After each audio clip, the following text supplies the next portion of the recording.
หลังจากที่เกิดฝนตกต่อเนื่องกันเป็นเวลาหลายวันก็เหตุให้เกิดน้ำท่วมในหลายๆพื้นที่โดยเฉพาะขอบเขตที่ติดจอดกับแม่น้ำลำเซและมื้อนี้เขาก็ได้เดินทางมาเยี่ยมยามพี่น้องอยู่ทางเมืองไซบุรีแขวงสวรรณเขตซึ่งเป็นหนึ่งหมู่บ้านที่ได้รับผลกระทบจากน้ำท่วมในครั้งนี้พอเขามาฮอดหมู่บ้านสิ่งที่ข้อยสังเกตได้ก็คือระดับน้ำเซบางไพ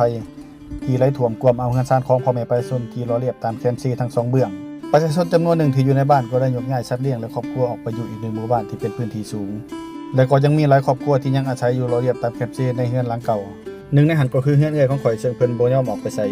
ถึงว่าระดับน้ำลำเซจะเพิ่มขึ้นและลดลงก็ตามมื้อนี้ข้อยจึงโทรบอกพี่น้องเอาเรือมารับเนื่องจากว่าเฮามีทั้งเด็กน้อยและผู้เฒ่ามานำและระดับของน้ำเซบางไพก็ยังอยู่ในระดับสูง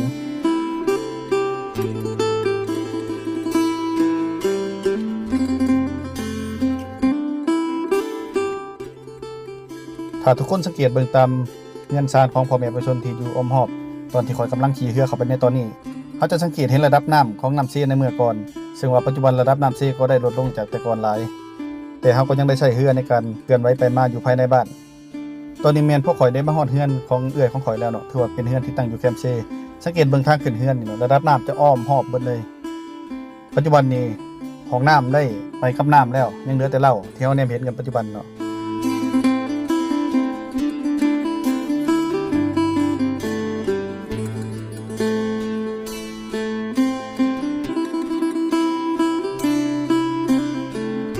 หลังจากที่มาฮอดเรือนพวกเฮาก็ได้ร่วมแอนกันถามข่าว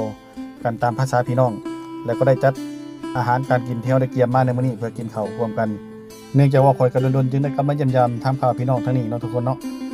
และมื้อนี้ก็เลยถือโอกาสที่ว่าได้มานั่งกินข้าวนํกันหลายๆคนถ้าผู้ใดที่อยากเบิ่งคลิปยาวหรือว่าคลิปเต็มก็สามารถเข้าไปเบิ่งได้ทาง YouTube ของข่อยจะได้เฮ็ดคลิปยาวและลงทางช่อง YouTube ไว้เนาะทุกหมู่บ้านมีเรื่องราวทุกเส้นทางมีความหมายและทุกการเดินทางของข่อยก็อยากให้ทุกคนได้ร่วมเดินทางไปกับข่อยในทุกๆครั้ง